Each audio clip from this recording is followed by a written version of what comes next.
announcement has been paid for by the Celtic World Order. Hello there, good evening, and welcome back to Celtic World Order.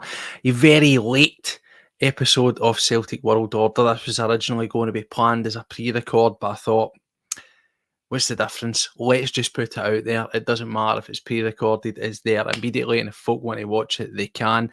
So I see that there's a spattering of folk that are joining us. I know it's a super late hour, so thank you very much for taking the time, and welcome. If you are a new subscriber, as there's been many of you over the past 24 to 48 hours, thank you very much for your support. If you're brand new to the channel, hit that subscribe button, hit the bell icon, give us a wee thumbs up. And if you want to go crazy, share our content. It will just help get more eyeballs on the channel and help with the growth. And we are very, very humbled and appreciative for all the support that we've had. If you want to help out elsewhere, you can be a member. It's essentially by way of donation. It just helps with the run the channel. It doesn't get you any additional content. As we always say, everything that we do on here is 100% free. It will cost you nothing. It's just a way of donating. It will help with the overheads and the running, because putting it together isn't free to do. Anyway, why are we here? The second video of the day. I know.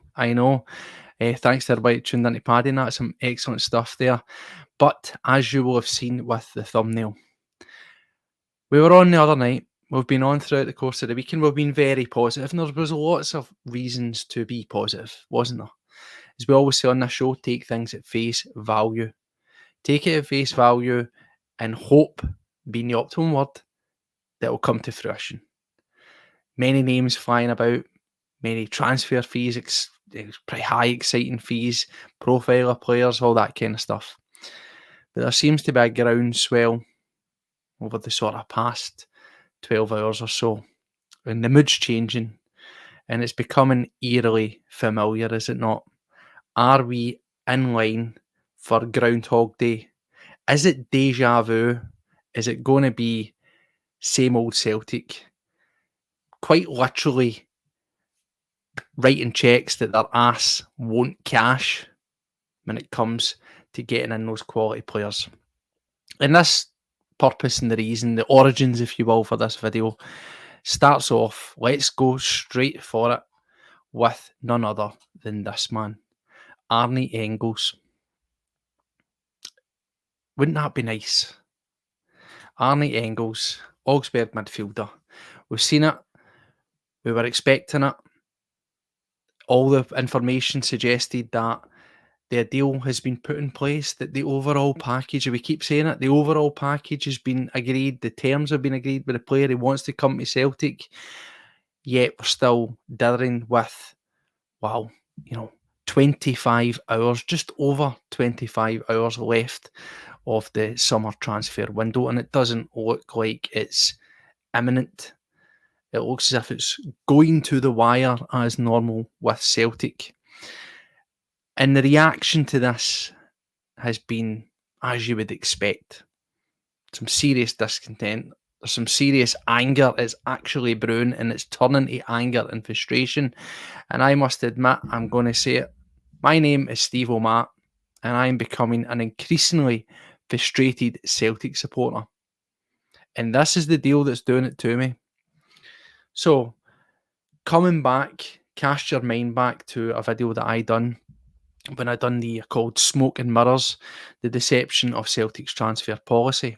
And I kind of wasn't exactly being a clairvoyant. I was basically saying it was right in front of your nose. But there appears to be still within our fan base a lot of people who do a lot of this and not a lot of that, and looking at was right in front of them. And hopefully at the end of that video, some people's eyes were opened, but to others it really just cemented it and confirmed what we already knew. And that was that we were never, ever really going to start looking at considering buying anyone until we'd sold a key asset. And that key asset, as we saw, was Matt Riley. £26 million at the front end, raising up to 30 million. Now, you stop, Walk, Steve-O. I know you'll turn around and you might well say, but we brought in Adam Ida for £8.5 million. Yes, we did. We did, but also remember, it's up to date at this moment in time. We have shed 15 players from the overall ranks of the Celtic squad. Now, if you looked at that website, we would have apparently 40 players listed as first team, including all guys from our out on loan and around the B squad and peripheral characters. But we shed 15 players, and there was a lot of fees coming in. 3.5 million for just over 2 million for Haksabanovic, for example. So there's the bones of that transfer fee already in place before you start natural wastage, loss of wages, big earners, etc. So that was a deception of its own. We went out and we spent on paper 8.4. We spent 8.5 million pounds, but with a lot of money coming in, so it wasn't exactly cutting into the bank balance. And as I said before, between 23 to 24 period, we had banked circa 28 million pound in player trading profit alone. So we weren't even touching the sides with that. But alas, we have sold off Matt O'Reilly, and 26 million comes into the bank. Now, we'll get round to bringing your views. Thank you very much to those are there. I will try my best. Flying solo, I did invite Paddy and Josh, but it's a wee bit too late for them to get in with us. And I see a lot of this, and I'm not, listen, we are going to be, and I agree, Dom, I'm getting angrier and more frustrated. And I'll bring this up to again, I don't take this in the wrong way, my friend. Thank you for watching, thank you for contributing, but keep the faith. At what point do we stop keeping the faith? Because there's a lot of blind faith, and I'm kind of getting a wee bit tired of that message. And this is a prime example. We should be sitting here right now with hope rather than faith. And that's the problem. A board that has been running on borrowed time for long, long periods might just be coming to the very, very end of the tether. If the tether wasn't already away, this is it. This could be apocalypse now. And that sounds very dramatic. That's hyperbole. Yes, not hyperbole. Remember that. That is speaking, and that is biblical. I am saying right now, and happy to put my name to it, if we come out of tomorrow 11 p.m. and we have signed, at best, Arne Engles plus one other loan, woe betide that board, because that is complete and utter negligence of the highest order. And we'll get the stories, it's hard to get deals over the line and all that kind of nonsense that we get. Now, I want to talk about the way the Engles thing has really, really annoyed me. Now, as I says, the general chit-chat was, it was agreed. Take it at face value. Let's hope that is the situation. However, we learned that whenever O'Reilly went to Brighton, the talks had been ongoing for around about 2 months with the player and his representatives, Celtic. They were greasing the wheels, so to speak. Maybe that makes sense why Atalanta kept getting knocked back. But look at 2 months period. Planning, anticipation, building up to it. And even with Atalanta, even though they'd never come out victorious in that bidding war, they started early. 3 weeks or so ago, bid, until they hit their ceiling and went, nope, we walk away. And that's exactly what they done. They walked away and they moved on to the next. They had someone else in place to go and get. Brighton started early with the negotiations, and they were obviously keen and clear that they were going to get him. So that begs the question, if we have 2 months of notice, why is it that we wait until essentially the 11th hour? Why do we give ourselves 3.5, 4 days to try and get these targets in? If Arne Engles has been identified by Brendan Rodgers as a key target and someone he wants in, why on earth would you wait around and be so dithering? Now, as well as with the fee, originally the fee was said to be in the pocket of 7 million to 9 million pounds. That's what they had valued him at once you convert it from euros. Now, I can say this is just my opinion, had Celtic identified him at an early stage, whilst Matt O'Reilly was still inside the building, and went to them and started the negotiations. I'm not saying this is for certain because they would have had a price value put on him. They didn't need to sell him. But whilst we still had a full strength squad, a full strength midfield, when we go to them and we put down that offer of £6.5 million and they say, oh, no, we want 10, you would maybe find, not certain, not saying that I am right, but there'd be a higher chance that we could have got Arne Engles in for that type of fee right away. However, what we've done is, as we did with Adam Ida, we've handed them the power because they know 4 days we sold one of our key players in the midfield, one of our best players, one of our brightest talents, and they know the reaction of me, you, everyone else out there that we want and we demand a quality replacement. So what does that do? They go, that'll be 10 million up front now, won't it? And in fact, no, we value him at 14 million. As I said in my Adam Ida video, which garnered a lot of raised eyebrows, which I called great signing, bad business. I'm not criticising spending 8.5 million, 9.5 million. I'm not criticising, even with Arne Engles, the notion of spending £10 million. We should be spending that. We should be. We shouldn't bat an eyelid at that. That should be the level of ambition that we can do because it's relevant to the amount that we earn, the amount that we bring in, the amount that we generate, the size of the club. And as I say, it would match our ambitions, our manager's ambitions. I have not got a problem with it.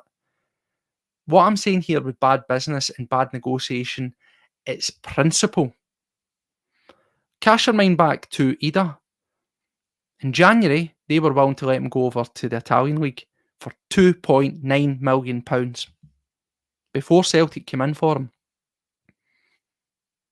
How do you explain that?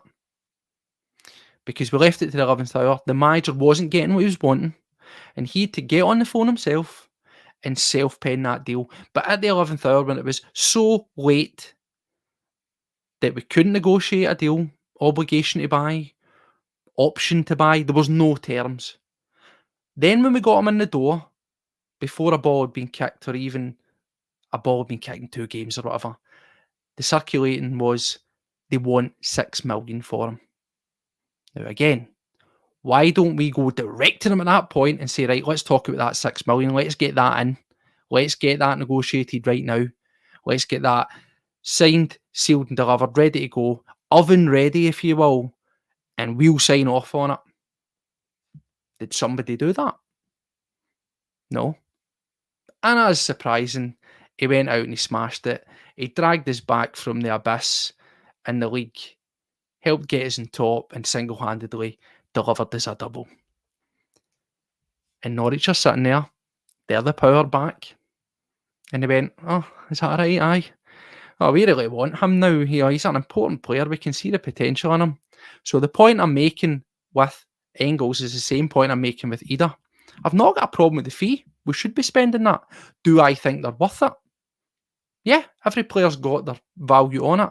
But as a matter of principle, if you do business correctly, if you do scouting correctly, you do negotiating correctly, they wouldn't have cost that. Arne Engles would have cost us 7 million. Ida probably costs about 6. Now, it's not huge amounts. And I know we get annoyed at the business side of things. But the reality is, for people that are so smart at business, they're actually crap at negotiating, aren't they? It's mental. Celtic are the kind of folk that would see something in a sale and say, nah, I don't need that now, I'll get it. The price of that will never change. Or they'll get offered, do you want to go and get a car on our sale? It's 3.9% APR, and they go, I don't need it now. No, we'll hold it, but that'll never change. And then they'll go back to buy the car and the APR's 10.9. And they wonder why they're getting their pants pulled down. It's bizarre. And this is the exact same thing. This is where my frustration grows. What exactly was the plan, if any, around Arne Engles? Our one the other day, the video that we done was questioning, was it scrambling around, or was it as Brendan prophesied? And we said exactly on that video, Engles was the exception to the rule because he didn't have to be sold. He still doesn't need to be sold. Augsburg aren't exactly cash rich, but he's a guy that they've got high hopes for. They've got a price value on him. And I can guarantee you, if he stays at them, he'll be number one name on their team sheet every single week, much in the way that O'Reilly would have been if he was still with us. But the difference is they now know that we are desperately scrambling to get in that replacement, and that fans demand that replacement. They demand that particular player because it's been built up so much in their hearts. And here's another thing as well, talking about handing the power back. Not only does it come off the back of us selling a key asset and having a massive void to fill, it also comes off the back of our manager saying, let me know in the comments how many times, 2, 3, 4 times in a public forum that he's unhappy about how we're doing our business. That, to paraphrase him, it's not acceptable for a club of our stature to find ourselves in the position that we're in. Again, it's terrible that the manager's having to go to those lengths, and he's being passionate and honest and appealing to our board, which he shouldn't have to do, but he's also appealing to us as fans to say, look, I really care and I realise and I understand what you are saying and how you are feeling. I am feeling it too. But at the same time, and that's no fault of Brendan Rodgers, can't criticise him on it, but those looking in are going, they are desperate. Watch this. And this is exactly what's happened with Arne Engles.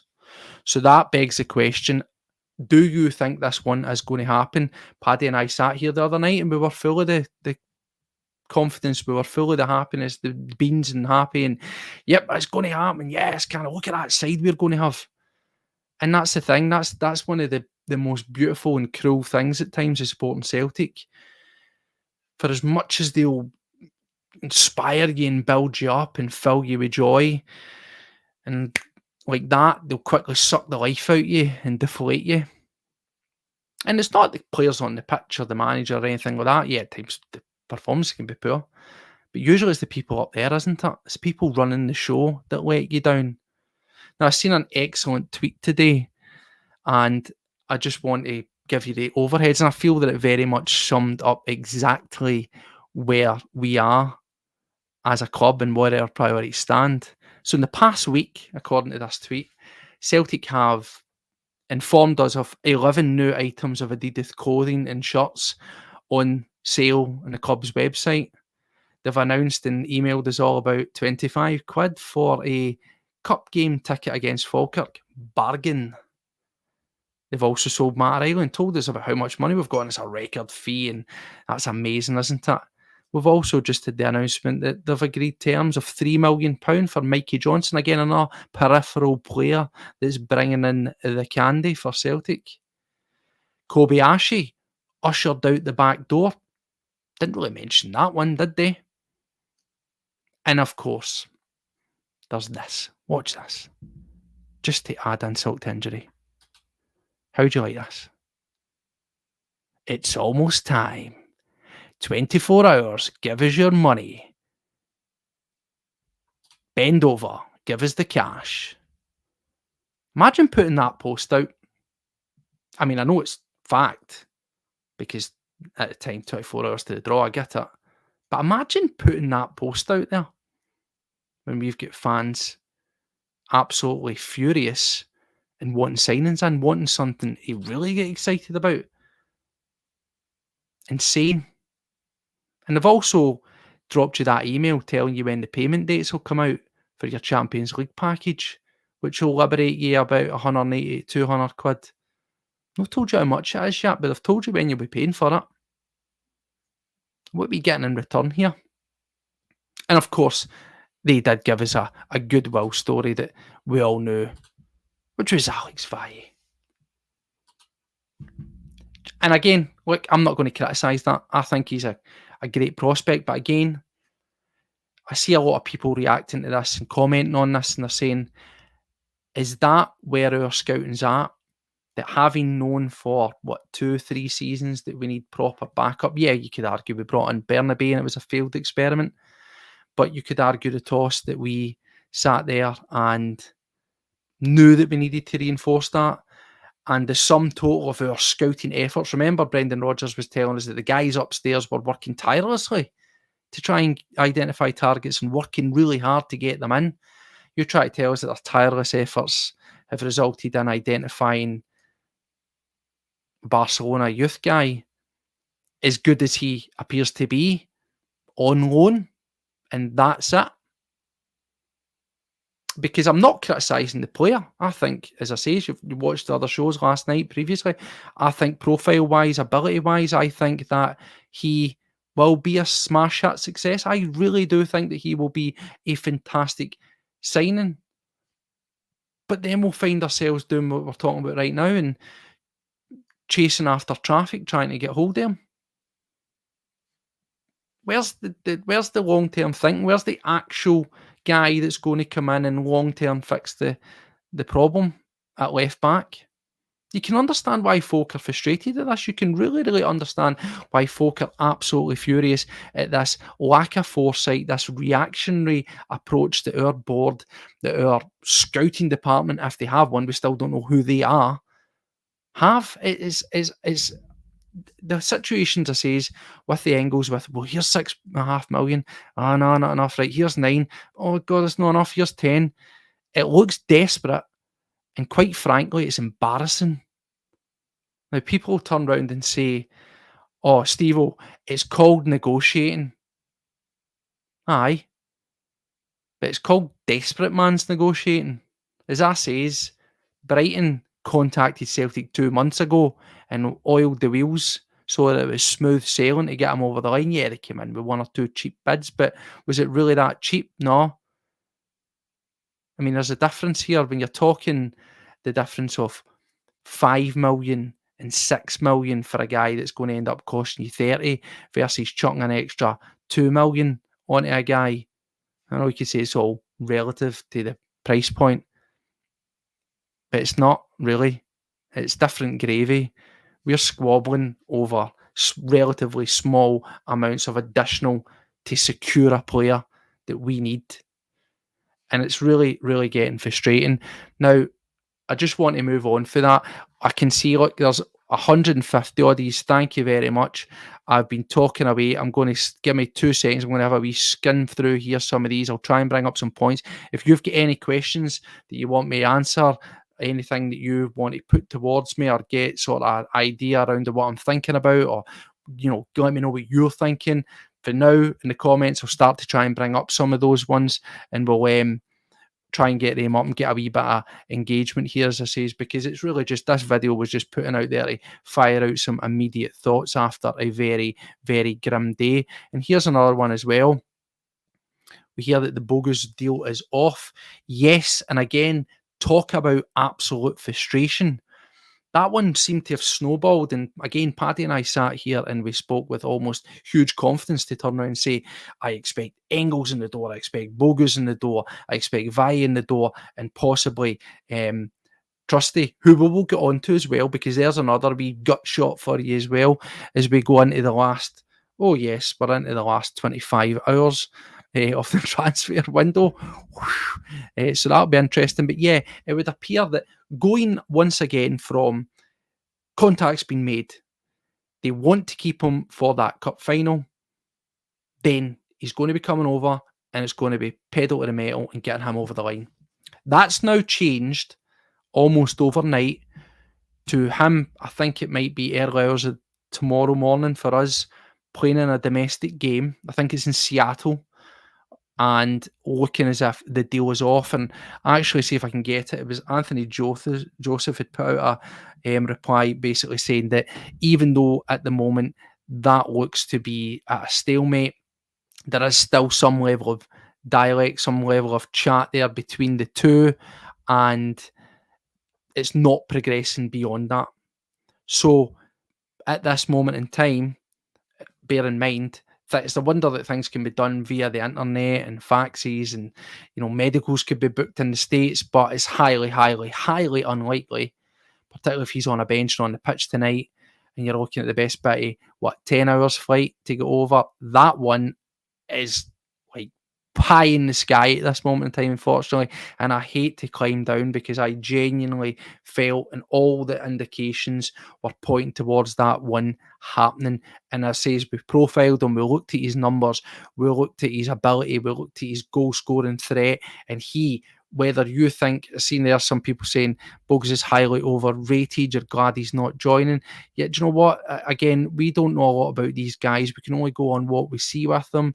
But I think that you've got to take them as well, we say, at face value. And if the manager had identified him, he fits a profile, and he certainly would have been one, from my side anyway, I would have been getting excited about adding in extra firepower on versatile left or right. Is something that we certainly need, particularly when we find ourselves really just having two strikers. He was another guy that could have played through the middle as a third striker. So really now our options are going to be Maeda as the third choice striker. To have someone to bring in that amount of goals, particularly when you've gutted that from the side with Jota, Abada, and obviously now O'Reilly, to have anybody that can be an attacking threat to supplement and re-add in those goals at high level, plus being something of a set-piece expert as well for them, that was something really, really, really a huge piece of the jigsaw that would have really helped us out, particularly not only domestically, but getting into the European games. So I'm really disappointed that that one's not really happened there. Hopefully something would come around there as well. And just to bring that up with Big Dom, exactly as I was saying, just as I say, I'm trying to get through these comments, exactly what I was saying, we're giving the power back.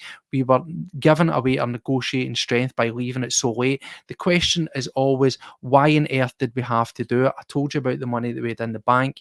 I told you about the money that we had still sitting on top from player trading. There was absolutely no reason for us to have to wait on getting that 30 million or 26 at the front end before being active. It simply wasn't required, because we'll still have huge amount of profits. Then, as we say, is that Champions League, all that bloody well tops and stuff that folk are going to buy.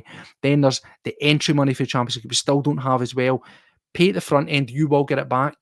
And as I say, some people like the idea of, you know, if you want to spend, but you know you're going to sell some, get the money in, so you don't feel like you're actually overspending. But that's how you work when you're in the house. You know what I mean? That's how you work whenever you're budgeting for, I don't know, doing something. No, whenever you're running a football club, when you know that money's coming in, I mean, 2 months of negotiation with Brighton, when you know that money is coming in, it's absolutely unforgivable to have that. We'll not spend it now because we'll get it back later on. Why? It is so frustrating. It's so bloody well short-sighted, and I'm sure everybody completely agrees with it. So, yeah, the Bogusz one, don't know how that one's going to go. I'm feeling a wee bit deflated around that as well. However, as more has came on, just before I went on, I had to be looking, so what's out there, what's the chatter that's been going around, and like the guys mentioned it earlier on, there's still the McCown debacle, if you want. Again, we spoke about him, profiled him, I sang his praises. I think as a domestic option, he'd be very much welcome. Ticks the box, you know, that since we lose Mikey Johnson for that homegrown quota. But again, when we are getting promised Engles and Bogusz and, you know, it's exciting names, if it was all them and then Count, fine, cool. But at the moment, there's the worry, isn't there, that it would be, here's Valle, maybe here's Engles, and oh, it's Count. And they're just not the same thing. Count shouldn't be a last minute, boof, there's a player, have that. Like, it's not, it's just, it's a sin as well, because it would really, the guy becoming in with one arm tied behind his back to begin with. Now, we as Celtic fans will always get behind anybody that pulls on the green and white hoops, but he instantly, it's like, remember we signed Willow Flood? You instantly come in as a disappointment. You know, and that's a shame. That's not his fault. If Celtic want to buy him, you know, but me, absolutely, I want to play for Celtic. But he would come in as a disappointment. What a horrible way for that guy to potentially start a Celtic career if he was to sign for us, because he's not what we were expecting. And that's the thing that really grinds your gears, you know. But there's another thing that came out and that was, I'll get him back up here, was the chitter chatter of Celtic have pivoted here. Now, I hope it's not a complete pivot and it's a pivot away from Arne Engles, because it says that would be unforgivable. We've profiled this player I'm about to talk about before, and the reality is he's a very promising, like Engles, young talent. However, in terms of us requiring a replacement or as near as close to what we're losing with O'Reilly, Engles is the only midfielder that we've been linked with that fits the bill. He's the only person in profile and what he does on the pitch that comes close to, if not with the potential to be better than Matt O'Reilly. So doing this one is interesting. The manager says he wanted to get 2 midfielders in, and it comes back to this young chap here, which is Alvin Sanchez, in case you didn't know who that was. Apparently we have resparked our interest in him. 21-year-old Swiss central midfielder. He's currently playing in the Super League in Switzerland for Lausanne Sport. The headline figures: 113 career appearances at all levels. That includes youth, Superliga and the seniors, and also Tier 2. 22 goals, 7 assists, and he's also got 9 caps for the under 21 and 20s for Switzerland, registering 3 goals in his time. The fee on Alvin Sanchez was said to be about 3.5 to 4 million pound, and that in itself is another thing. If you bring in Engles and you bring in Sanchez, jobs are good in the profile we're looking for. You've got the high tariff fee guy with a supposed exponential ability and his toes ready to go, and you've got the other rising star off profile again that's getting high praise in his homeland. Really big promising talent over there, but one that's slightly more under the radar. That to me would be a good 1-2 combo. But it just always concerns me when you see reports and you see the word have turned their attention to. And this came off the back of the Bogusz thing, because the reason being is him and Bogusz are not the same player in the slightest, in no way, shape or form. Bogusz is an all-out attacking threat, a winger stroke striker.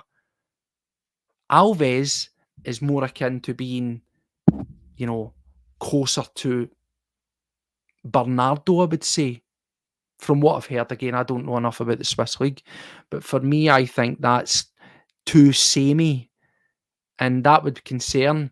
And then again, is it not kind of funny that after we also hear that the Bogusz deal is in real jeopardy, stroke almost off, that we get smoke and mirrors, we get the deception story, because you'll have seen this, and it is a, how will we say it, Celtic Board lackey go-to Stephen McGowan releases a story that an unnamed Italian club have been told Hatate is not for sale, and the supposed bid's £10 million. Seems awfully convenient, that, doesn't it?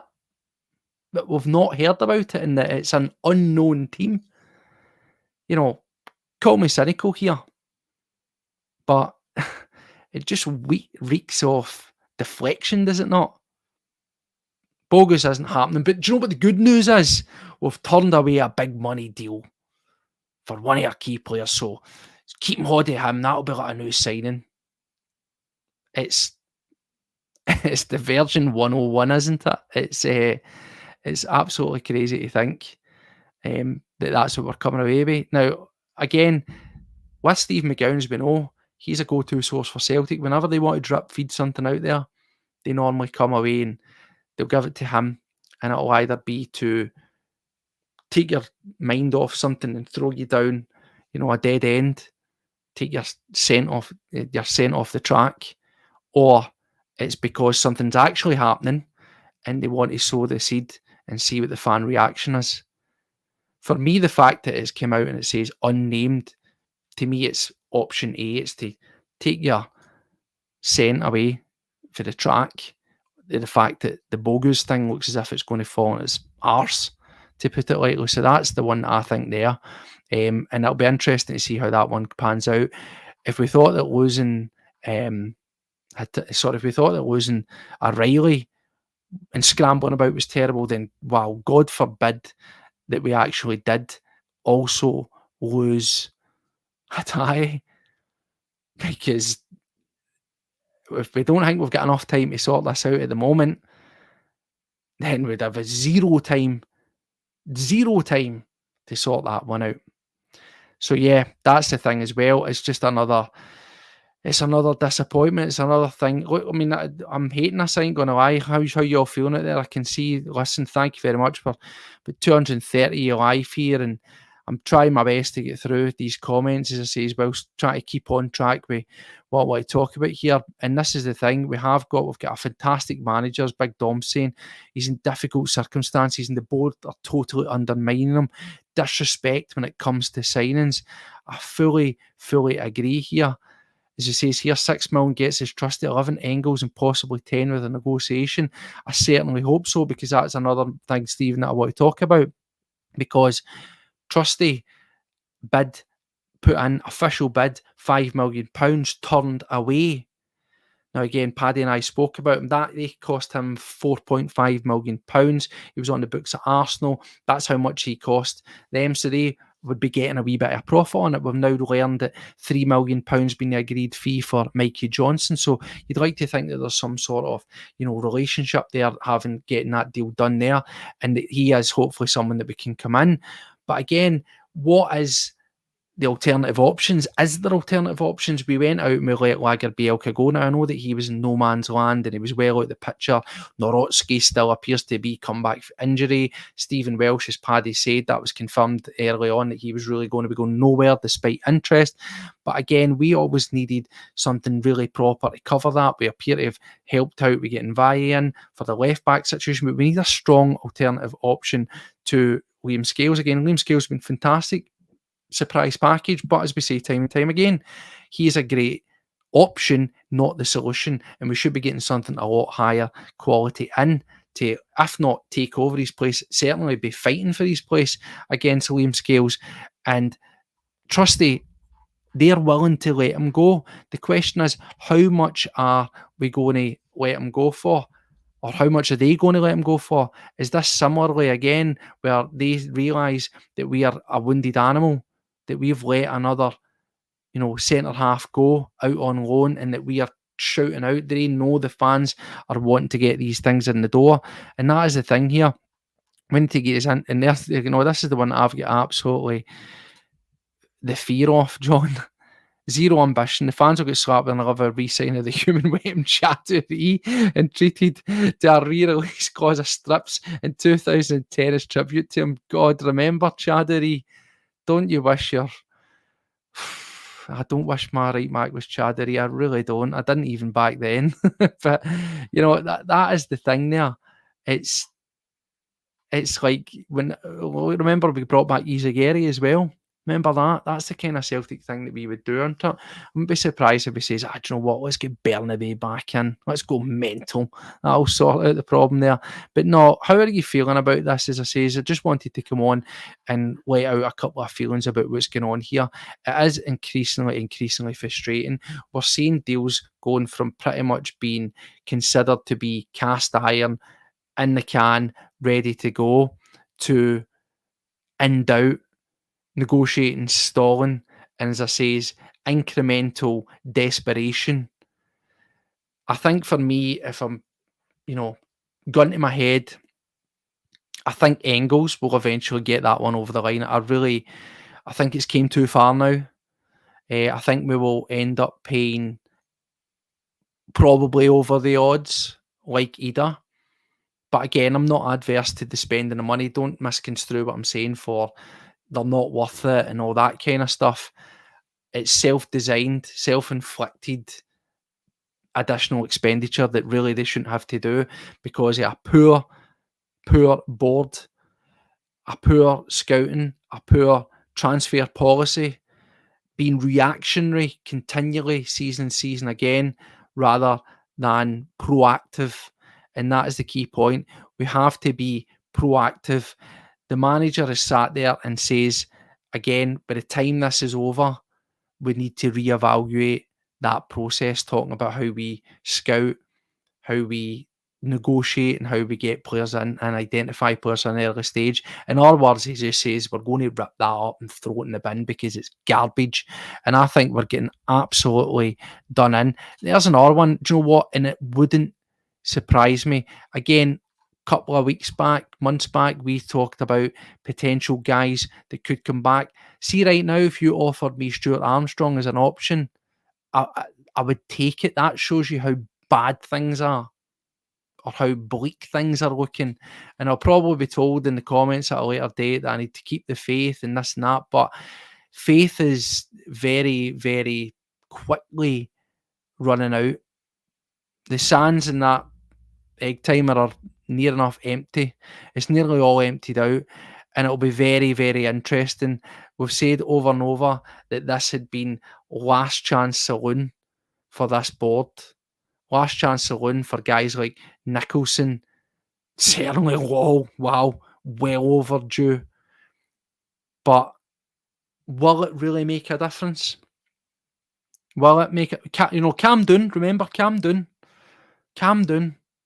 We know what we need to do. Do you? Go on shows that you know what you need to do. Go out there, get these players in, and back your manager. Now, the one thing that I would say is people are saying Brendan will walk away. I genuinely don't think he will. I really, really don't. And I think that's possibly something that the board know. I think deep down they know that they've got Brendan Rodgers coming back, building bridges. He's got the fans. He's got us back on side. He's got us, back where they want us. A manager fully bought in. And no matter how much Brendan Rodgers comes out and is being direct, the status quo at this moment in time looks as if it is going to remain. And that is a very, very sad indictment on where we are. People are also conspiracying and saying the reason we're doing this is the infrastructure, Barrafield and all this stuff, and saving the money is to pump us up for a sale. Well, I don't see that happening. I think that is fanciful. That in itself is fanciful, that Celtic are getting primed up for a sale, because the reality is Dermot Desmond is get that much money that he doesn't have to sell Celtic. Celtic's I'm not going to doubt his credentials. Same with Peter Law. Right now, for a long time, I've disliked that man at Celtic for what he's been doing to this club. Really, really disappointed as a fan. It's kind of funny, isn't it? Because you see, sometimes you stay long enough to find yourself to become the bad guy and the enemy. Because Peter Law, credentials as a Celtic fan are not in doubt.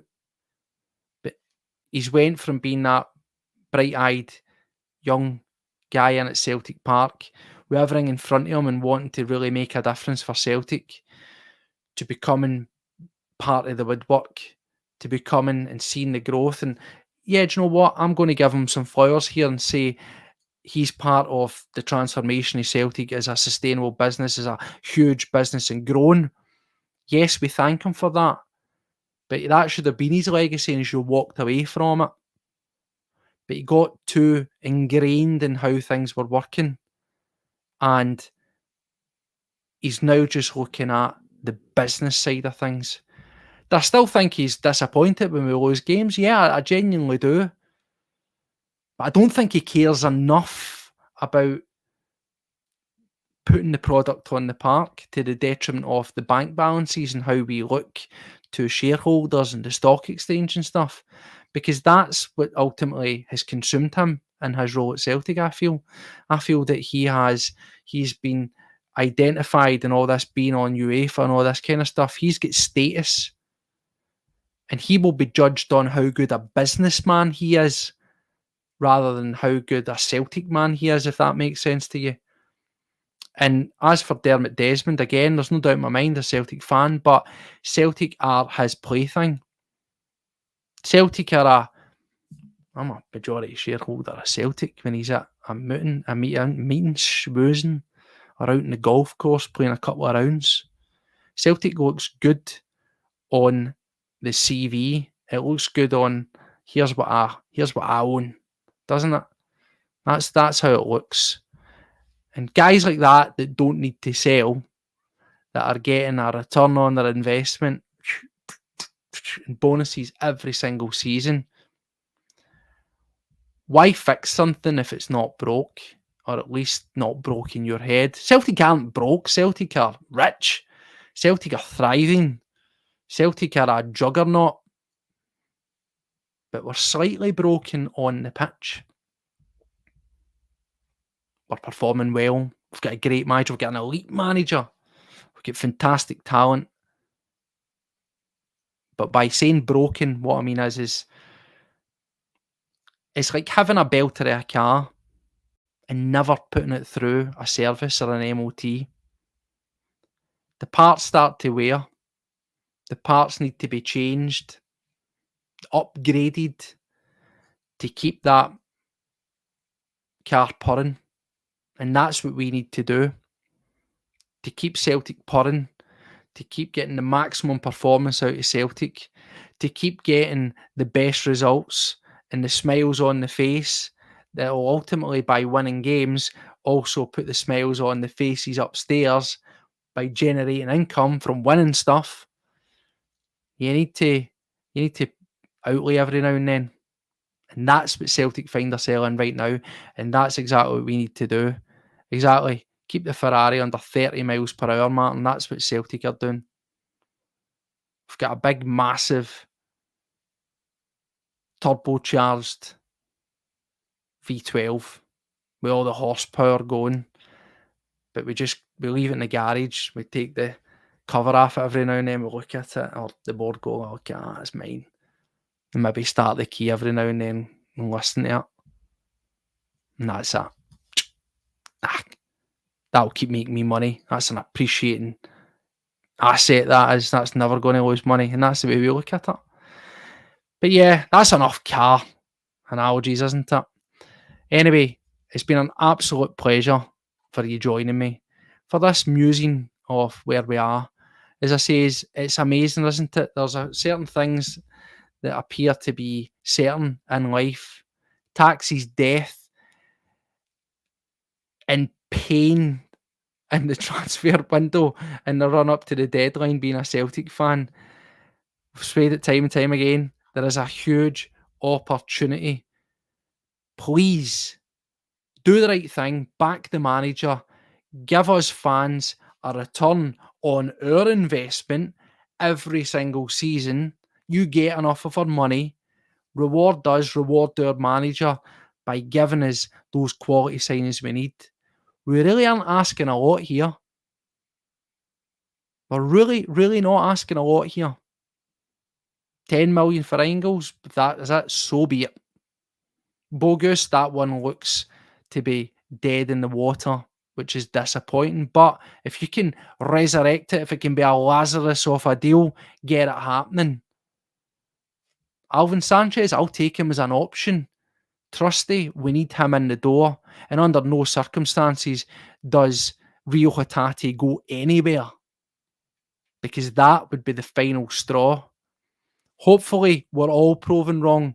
Hopefully, this wee malaise that's came over me from being bright and breezy and bouncing and yes, and full of the vigour last night, hopefully the rigor mortis isn't going to set into my mood and I'm going to wake up tomorrow and it was all a dream and it'll be like Dallas and I'll be like, oh, it was all a dream there. Do you know what I mean?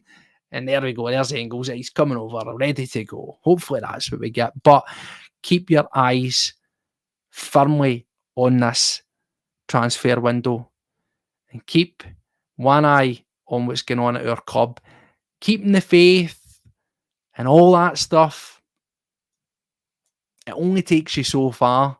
Sometimes you've just got to peel back the curtain, look behind it, and be honest about what you see. It doesn't mean we don't love our club.